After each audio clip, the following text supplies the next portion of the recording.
Good morning.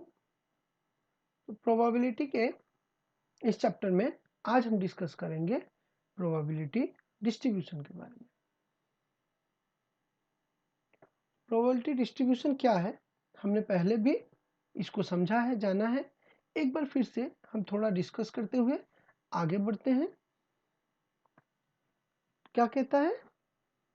While dealing with random variables and their probabilities, it is often found that there exists a functional relationship between the value taken by the random variable and the corresponding probability. This initiates to express the relation between random variables and their probabilities with the help of mathematical functions. These functions are called as probability distribution.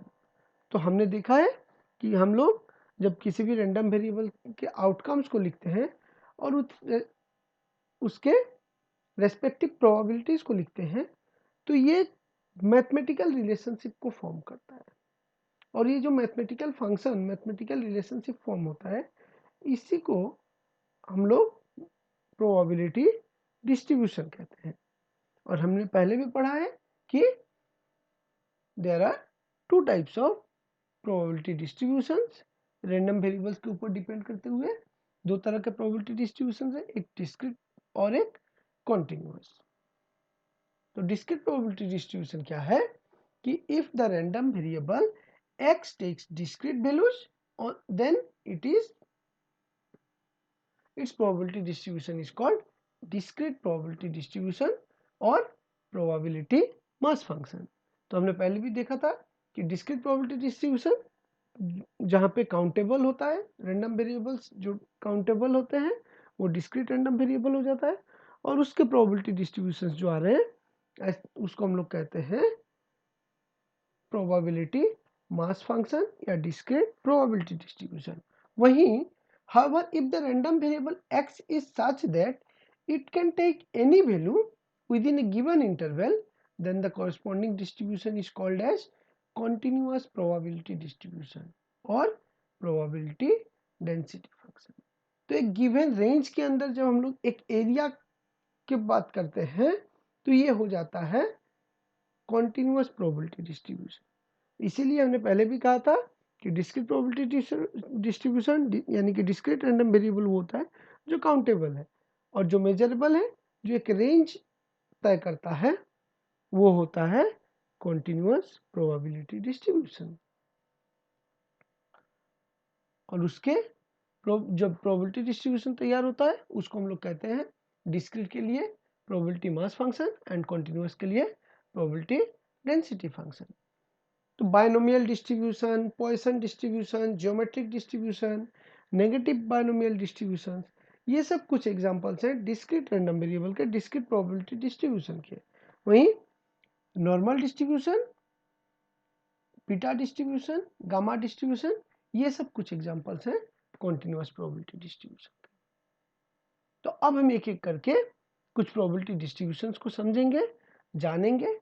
तो सबसे पहले हम बात करेंगे discrete probability distribution के बारे में। तो डिस्क्रीट प्रोबेबिलिटी डिस्ट्रीब्यूशन को समझने और जानने से पहले हमें एक टर्म को अच्छे से समझना जरूरी है, जो कि है बार्नोलियन ट्रायल। और क्या कहता है Bernoullian trial? Particular trial having only two outcomes, either success और failure, in which the probability of success is constant is called a Barnolian trial, and the sample space of a Barnolian trial has only two sample points, success and failure। तो कोई भी एक ऐसा random experiment जिसमें सिर्फ दो तरह के आउटकम्स होते हैं, आइदर सक्सेस और फेलियर। हमारे पास दो तरह के आउटकम्स हैं, एक तरह के आउटकम को अगर मैं सक्सेस पकड़ता हूं तो दूसरी तरफ के आउटकम को हमने फेलियर माना। तो ऐसे ट्रायल को, ऐसे रैंडम एक्सपेरिमेंट को हम लोग कहते हैं बार्नोलियन ट्रायल। तो हमारे पास जो सैंपल स्पेस फॉर्म होगा उसमें सिर्फ दो तरह के आउटकम्स होंगे, दो सैंपल पॉइंट्स होंगे। एक सैंपल पॉइंट जो कहता है, डिनोट करता है सक्सेस को, और दूसरा जो फेलियर को डिनोट करता है। Now some examples of Barnolian trials are tossing a coin, जब हमें कॉइन को टॉस कर रहे हैं तो हमारे पास सिर्फ दो आउटकम्स है, हेड एंड टेल। अगर हेड मेरे लिए सक्सेस है तो टेल फेलियर है, या फिर अगर मैं टेल को सक्सेस पकड़ता हूं तो हेड इज फेलियर। तो टॉसिंग ए कॉइन में जनरली जो चांस होता है वो 50-50 होता है। या फिर हम बात कर सकते हैं the throw of a die, even और ऑड। जब हम एक डाई को थ्रो कर रहे हैं तो अगर मैं इवन नंबर्स के आउटकम को सक्सेस मानता हूं तो देन ऑड इज फेलियर। तो यहाँ पे जो प्रोबेबिलिटी है वो क्या कहता है, कांस्टेंट प्रोबेबिलिटी होना चाहिए। Success, probability of success is constant, यानी कि फेलियर भी कांस्टेंट हो जाएगा। तो यहाँ पे क्या हो रहा है, अब थ्रोइंग ए डाई में अगर मैं बोलूँ कि outcome 6 is success, then outcome 1 2 3 4 5 is failure. तो ये क्या हो जाएगा, यहाँ पे प्रोबेबिलिटी ऑफ सक्सेस जो हो जाएगा 1/6 हो जाएगा, and probability of failure is 5/6। तो जरूरी नहीं कि यहाँ पे probability of success and probability of failure equal ही हो, बट दो तरह के आउटकम्स होते हैं बताया जा रहा है हमें, और probability of success is constant. या फिर हम बात कर सकते हैं result of students in an exam, pass और फेल, दो ही तरह के आउटकम्स है। या फिर the selection of items produced in an industry, defective item and non defective item. तो ये कुछ एग्जांपल्स हैं बार्नोलियन ट्रायल के। तो बार्नोलियन डिस्ट्रीब्यूशन क्या होता है, बार्नोलियन डिस्ट्रीब्यूशन होता है कि मान लो let us define a random variable x which represents the result of a Barnolian trial। तो रिजल्ट ऑफ बार्नोलियन ट्रायल यानी कि दो तरह के रिजल्ट होते हैं। दस x takes only two values। तो क्या क्या वैल्यू है, हम पकड़ते हैं let x equal to 1 if the result of the trial is success. अगर सक्सेस आता है तो हमने x इक्वल टू 1 लिखा, और अगर फेलियर आता है तो हम 0 लिखे। तो हम दो तरह के कोड्स यूज कर रहे हैं, एक इफ सक्सेस कम्स तो हम 1 लिखेंगे, and if it is failure then हम लिखेंगे 0। Let P be the probability of success. So we have X takes the value 1 with probability P। तो अगर probability of success को मैं X P से डिनोट कर रहा हूं तो हमें पता है total probability is equal to 1। तो if P denotes success, यानी कि अगर मैं P को 1 से डिनोट कर रहा हूं, then Q या फिर 1 minus P जो हो, अगर हम लिखते हैं this is failure। तो अगर हम इसको टेबुलर फॉर्म में लिखना चाहें तो टेबुलर फॉर्म में कैसे लिख सकते हैं, x और यहाँ takes two values 0 and 1। If it is taking 0 then the probability is q।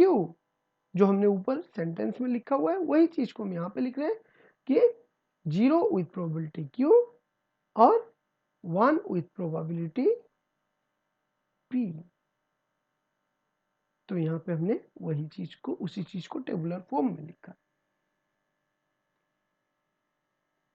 तो this can be written functionally as, अब अगर इसको हम लोग एक मैथमेटिकल फंक्शन देना चाहें देन क्या हो जाएगा, probability of p of x is equal to x p to the power x 1 minus p to the power x।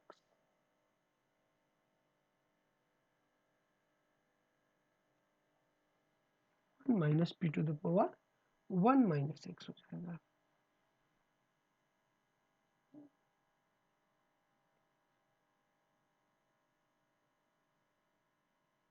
This is probability of x p of x p to the power x 1 minus p to the power 1 minus x।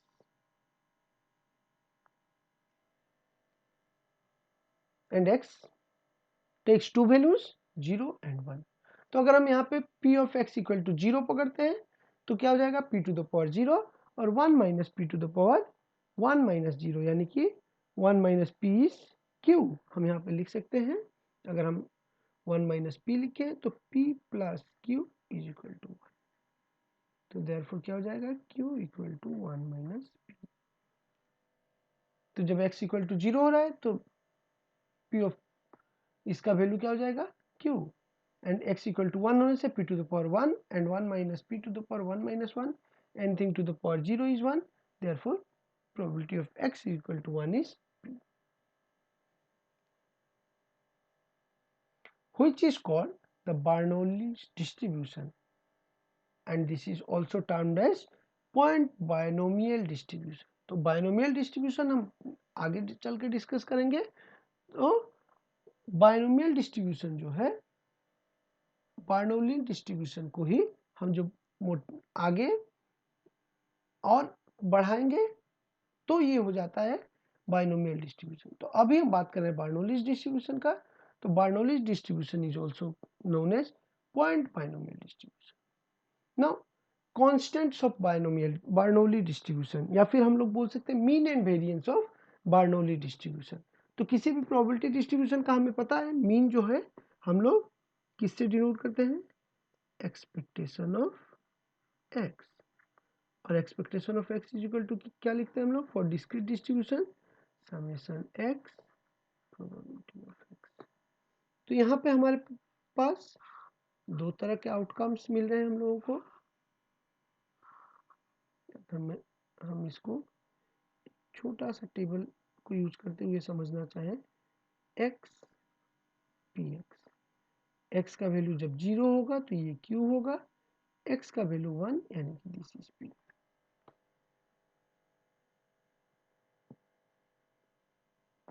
तो अब इसको अगर हम लोग and x goes from for Bernoulli distribution, x takes the values 0 and 1। तो अब इसको अगर हम लोग ब्रेक करें, x goes from 0 to 1 x and probability of x is p to the power x 1 minus p to the power 1 minus x। तो जब x 0 होता है तो क्या होगा, 0 into p to the power 0 1 minus p to the power 1 minus 0 plus summation है तो हम और ऐड करते जाएंगे। तो जब x का वैल्यू 1 होगा, सिर्फ दो ही वैल्यू है, 0 के लिए ये और 1 के लिए हम लोग 1 into p to the power 1 and 1 minus p to the power 1 minus 1। तो क्या हो जाएगा, ये 0 into anything is equal to 0। तो बचा क्या हमें, p और 1 minus p to the power 0 यानी कि 1, anything to the power 0 is 1। तो therefore expectation of x is equal to p, यानी कि mean of the binomial distribution is p। now अब आता है हमारा variance of x, and we know variance of x is equal to expectation of x square minus expectation of x whole square। तो expectation of x हम already निकाल चुके हैं। अब हम बात देखते हैं एक्सपेक्टेशन ऑफ एक्स स्क्वायर क्या होता है।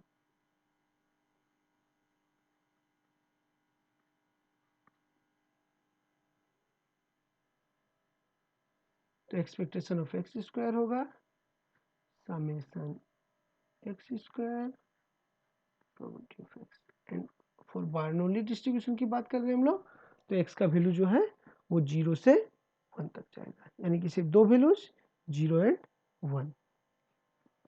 तो अब क्या हो जाएगा, जब 0 होगा तो अच्छा इसको हम समेशन एक्स स्क्वायर और पी एक्स का वैल्यू क्या था, p to the power x 1 minus p to the power 1 minus x.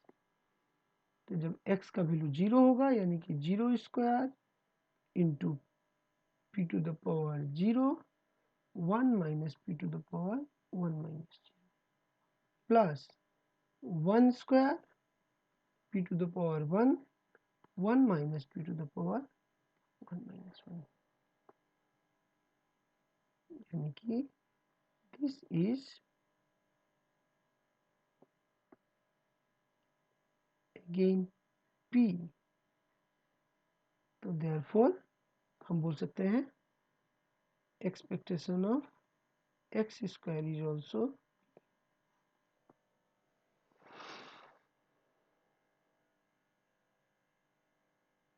तो देयरफॉर वेरिएंस क्या होगा,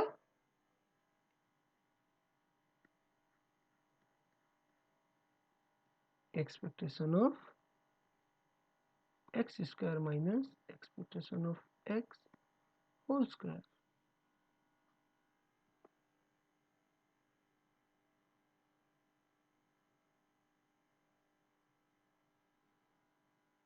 यानी कि पी स्क्वायर माइनस पी। तो अगर हम p कॉमन ले लें तो क्या बचता है 1 minus p, and 1 minus p is q। तो हम लोग बोल सकते हैं p cube, since p plus q is equal to 1। तो therefore variance of x is equal to p cube.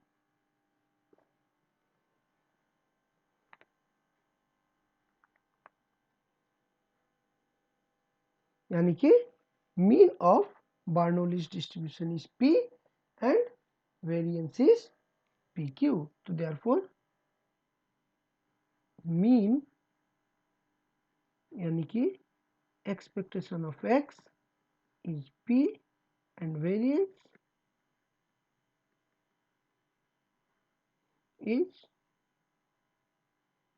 variance of x is pq।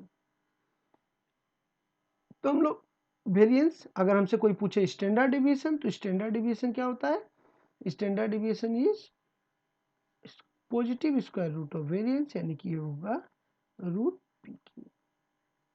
तो this is the mean, variance and standard deviation for Bernoulli's distribution.